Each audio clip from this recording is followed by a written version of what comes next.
So tell your dead mama dig her ass up and post a picture that look better than my motherfucking mama. What's wrong with you? After 50 Cent posted T.I.'s wife's pic, King Harris responded with a shocking move, posting a photo of 50's mom's grave and daring him to dig her up. We all know 50 Cent isn't one to let things slide. Now he's coming after King Harris over that grave post, and trust me, things are spiraling fast. It all started on February 22, 2026. Responded by disrespecting T.I.'s family, more specifically T.I.'s wife, Tiny. 50 took to Instagram and posted a not-so-flattering photo of T.I.'s wife, Tiny. 50 hopped on Instagram and posted a photo of Tiny Harris performing on stage. But the shot? Yeah, it was terrible. The angle was all wrong, the lighting unflattering, and honestly, it seemed designed to make her look bad. And knowing 50, that was no accident. He didn't drop it in his stories to disappear after 24 hours. Nope, this one went straight to his main feed, permanent and public, ready for anyone to scroll, screenshot, and comment. He posts a picture of Tiny, and he says, "I keep saying keep my name out your mouth," and puts up like a shrug emoji and says, "Okay." The caption, simple but savage. I keep saying keep my name out your mouth, okay? No tags, no essay, no extras, just a flick in those words. Everyone instantly knew it was a direct shot at T. Here's the thing. Tiny hadn't done a single thing to 50 Cent. She wasn't on any podcast talking about him, she wasn't clapping back in comments, and she wasn't even remotely involved in the feud. Yet 50 used her image as a pawn. I want to say something about my mama. Your mama dead as... Your mama dead as... Go dig her up. Go dig her up. Post a picture of your mama because she dead. Pay respect. Aiming at her husband because T kept bringing up the Verzuz. And the photo? Just a bad angle making her body look off. Purely a petty move. But let's get this straight. Tiny Harris isn't just T.I.'s wife. She's a founding member of Escape, the R&B group that dominated the 90s with hits like Just Kicking It and Who Can I Run To. She's been in the game over 30 years, has her own bag, her own legacy, and her own TV shows. And 50? Post my mama like your mama ain't dead. Go put some flowers on that grave. Posting my mama, a legend, your mama, Jay. He reduced all of that to a single unflattering photo just to throw shade. And that shrug emoji at the end? That was the cherry on top. He dropped it like it was just another Tuesday. As if putting another man's wife on blast to 30 million followers was no big deal. Something he could do in his sleep. But that post lit a fuse fast. T.I.'s oldest son caught wind of it within hours, and things escalated quickly. King Harris, just 21 at the time. Okay, so first, it was really about celebrating each other's catalog. Me and them talk back then. We were moving around in LA, man, selling some TV shows while we were around each other, man, you know what I mean? I said, what you think about this? Didn't respond with a meme or some clever subliminal jab. He went straight for the jugular. Right under 50's post, he left a comment, "Where your mama?" with the eyes emoji. If you know 50 Cent's history, you know why that hit so hard. His mother was murdered in 1983 when he was only 8. King didn't just stop at the comment. He went to his own Instagram and posted a photo of Sabrina Jackson's actual headstone, 50's mother's grave. The stone read, birth year 1958, death year 1983. King tagged 50 Cent directly with captions like, Hold to go, and then goddamn, when I was talking to Swiss, I was like, 50, that's what I said, he don't want no smoke. Fuck you and dig up your mama. And, this where your mama at? Then he jumped in his car, hit record, and unleashed a full-blown rant across multiple Instagram stories. He was losing it, raw, unfiltered, no script, just pure uncut rage spilling straight from the chest. Story after story, he didn't let up, kept the pedal to the metal.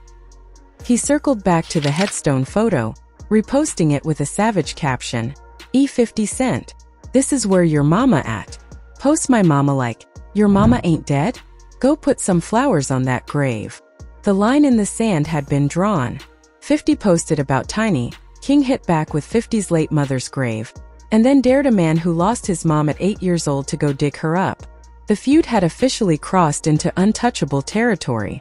In a single night, what started as online trolling exploded into some of the most personal, savage, below-the-belt disrespect hip-hop has seen in years. And the crazy part? It all traces back to a Verzuz battle that was supposed to be about nothing more than celebrating music. The Verzuz that never happened. The whole beef began with a conversation that allegedly went down in Los Angeles between T.I. and 50 Cent. According to T.I., they were both out in L.A. working on TV and film deals, moving in the same circles when someone brought up the idea of a Verzuz. T.I. said they talked it out face to face, agreed on how it would go down, and then 50 Cent just ghosted him, as if the conversation never happened. T.I. laid out the whole timeline on the $1 Million Worth of Game podcast with Gilly the King and Wallow 267, walking through every step. The original vision? Pure and simple. Two Southern veterans stepping up to celebrate each other's catalogs. No drama, no shade. Just bars, hit records, and respect for the craft. T.I. detailed how everything unfolded while they were in L.A., hustling on show pitches, networking, and navigating the scene together in a professional setting. According to T.I., 50 Cent was on board with the plan. They mapped out a straightforward strategy. T.I. would go public first and call out 50 about the Verzuz, then 50 would publicly co-sign, and they'd set everything in motion.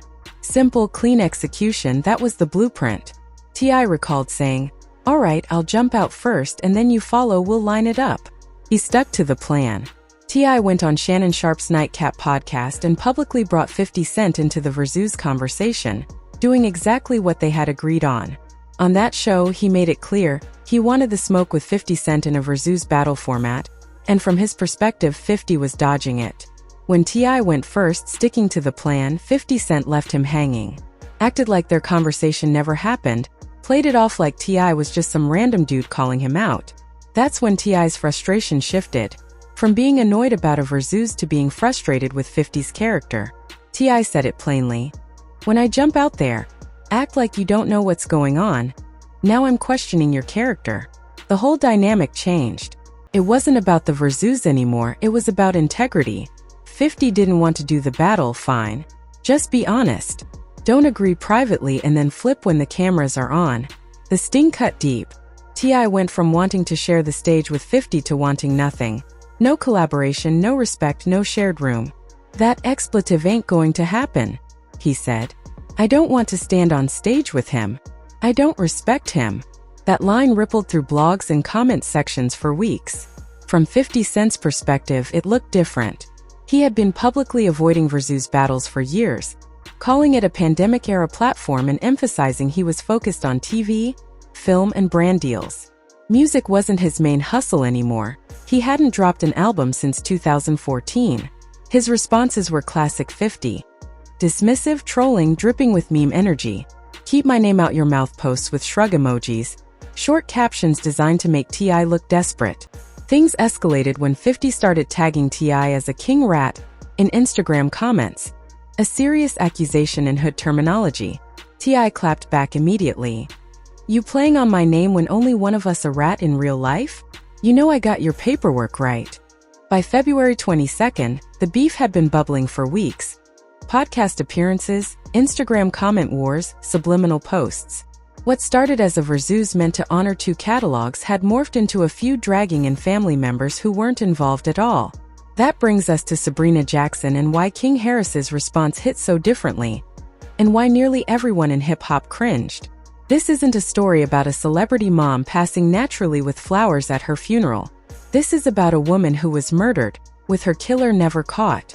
Sabrina Jackson was born around 1958 in South Jamaica, Queens. She had Curtis Jackson, later known as 50 Cent, when she was just 15. Alone with no partner, she tried to survive and provide for her baby. In one of the toughest neighborhoods during the early crack epidemic. To survive, Sabrina got involved in the neighborhood hustle, doing what she had to in a world with very few options for a teenage single mother. She raised Curtis with toughness and no excuses. In his own words, she was both mother and father, teaching him to survive the streets with zero tolerance for weakness. From stuffing toys into socks as makeshift weapons to telling young Curtis to toughen up, her lessons were harsh, but they were her only tools in that environment. Then in 1983, when Curtis was 8, Sabrina Jackson was killed at just 24 or 25. That loss would shape everything Curtis would become, and later, every emotional hit in his public life, like this Verzuz feud, would resonate against that early trauma. Sabrina Jackson was killed when Curtis was just 8 years old. When people talk about her hustling, she was selling drugs to survive. doing what she had to in one of the toughest neighborhoods in South Jamaica, Queens. The way she died is chilling, and the case has never been solved, even more than 4 decades later. According to 50 Cent's consistent retellings over the years, someone slipped something into Sabrina's drink to knock her out in her apartment, then deliberately turned on the gas. She died from the resulting carbon monoxide and fire. Police immediately suspected foul play, but no arrests were ever made, no suspects named, and no motive officially released. The case remains cold over 42 years later. Every detail the public knows comes directly from 50 Cent's own recollections of his childhood. After her death, Curtis was taken in by his maternal grandparents, Beulah and her husband, living in a small South Jamaica home with around 8 other family members. His biological father had already left the picture, so his grandparents were all he had. 50 has shared that losing his mother shaped him forever. Every time life dealt him a blow, he would think, "If my mother was here, it wouldn't be like this." He even got a tattoo on his forearm reading Sabrina with "Ghetto Angel" inked alongside it, a permanent tribute to the woman who raised him for those first 8 critical years. Sabrina Jackson is buried at Rockville Cemetery in Lindbrook, Nassau County, New York. That grave is the very one King Harris photographed and posted on Instagram, telling 50 Cent to dig it up, a shocking move that stunned the hip-hop world. King Harris, 21, whose full name is Clifford King Harris Jr., is the eldest biological son of T and Tiny Harris. Born on August 26, 2004 in Atlanta, he has never known a life outside the public eye. From the premiere of T and Tiny in 2011, cameras captured him growing up alongside his parents' empire, witnessing beefs, court battles, business deals, and the pressures of fame firsthand. He also watched his mother thrive as a founding member of Xscape while running the household.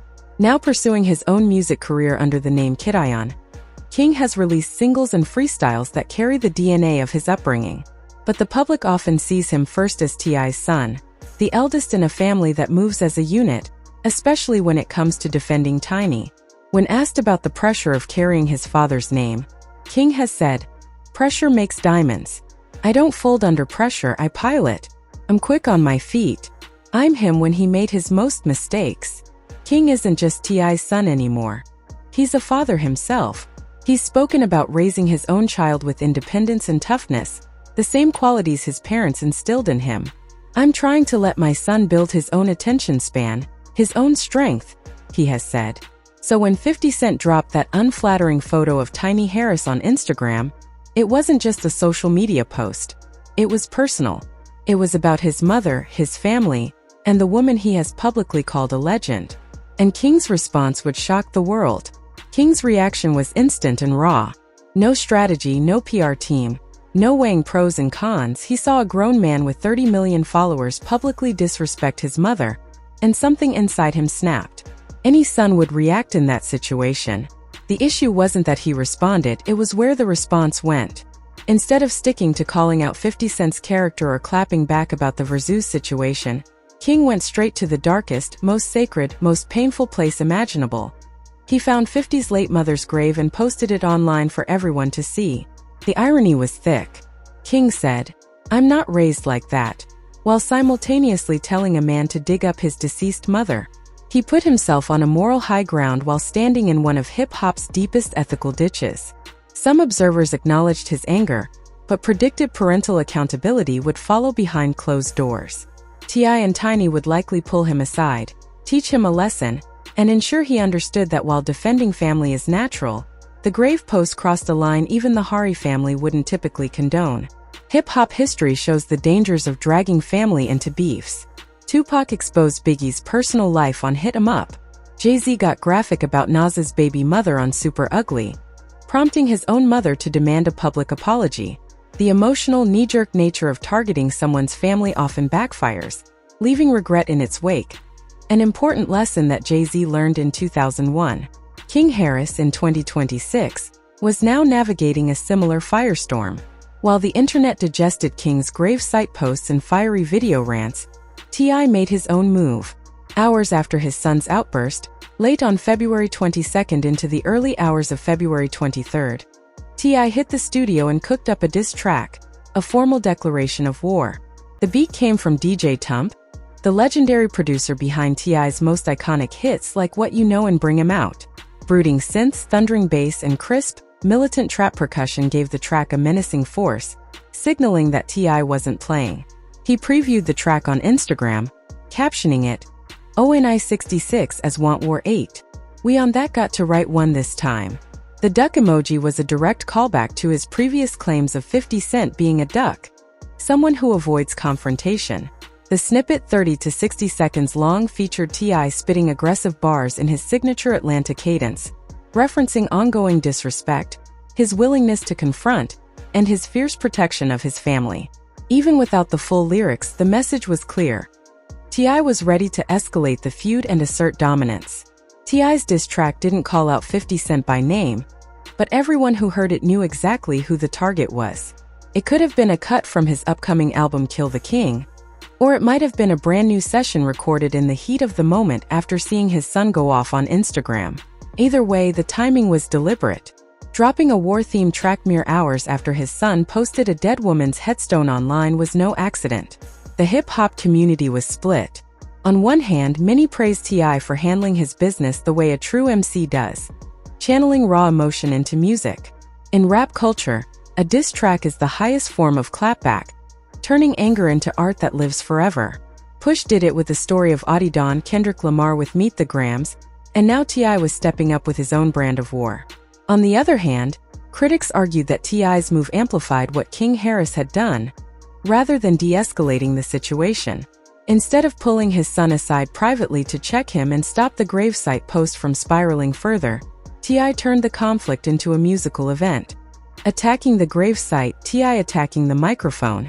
Regardless of which side you were on, one thing was clear. The chaos all started with 50 Cent. He drew first blood by posting Tiny Harris. T.I. had kept the entire conversation about music, Verzuz battles, hit records, catalog supremacy, without ever dragging 50 Cent's personal life, family, or reputation into it.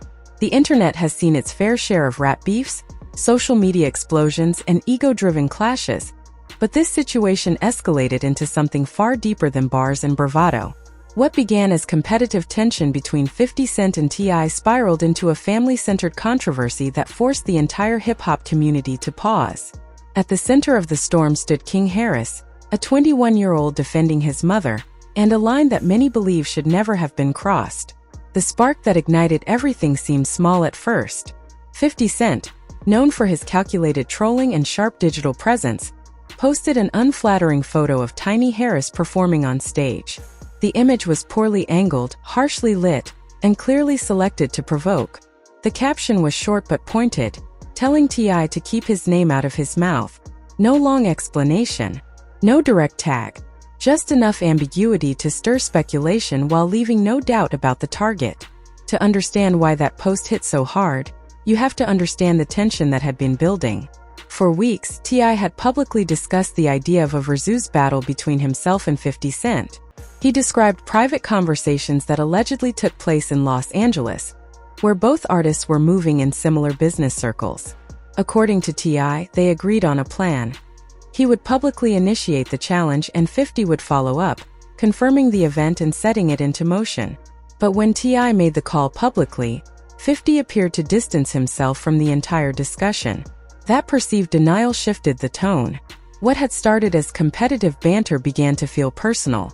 T.I. expressed frustration not just about the Verzuz battle but about character and integrity. He suggested that agreeing privately and denying publicly created a credibility issue. Meanwhile, 50 maintained his signature dismissive posture, downplaying the importance of Verzuz as a platform and emphasizing that his focus had moved beyond music into television and business ventures. To many observers, that move marked the first escalation. Tiny had not publicly criticized 50. She had not participated in interviews or thrown shots online. Yet her image was used as a pawn in a larger battle between two men. For King Harris, that crossed into family territory. King did not respond strategically. He responded emotionally. Within hours, he left a comment under 50 Cent's post referencing 50's mother. For those aware of 50's background, that reference was explosive. 50's mother, Sabrina Jackson, was killed when he was 8 years old. Her case has never been publicly solved, Her loss has remained one of the defining emotional anchors in 50's life story. King did not stop at a comment. He located the gravesite at Rockville Cemetery, photographed the headstone, and posted it online. The caption dared 50 to go dig her up. The internet froze. In hip-hop culture, certain lines are understood without being written down. Family members are sensitive territory. Deceased parents are sacred ground. The moment that image hit social media, the feud left the realm of competitive artistry and entered deeply personal territory. For 50 Cent, who has built a reputation on unshakable composure, the situation was unique. He has survived public feuds with major artists, legal battles, business disputes, and relentless criticism. He has thrived in chaos. But this attack was different. It reached back into childhood trauma and grief that predated fame, money, and industry politics. Publicly, 50 fired back in his typical tone, sharp, mocking, and seemingly unfazed. But the gravity of the situation was clear. The internet debate split in two. Some argued that King had every right to defend his mother from public disrespect. Others insisted that invoking a deceased parent crossed an irreversible line. Meanwhile, T.I. made his own move. Within hours of King's post, he entered the studio and previewed a diss track produced by DJ Tump, a longtime collaborator behind many of his biggest records. The snippet was aggressive and confrontational, filled with coded references but no direct names. Still, everyone understood the target. The optics were complicated.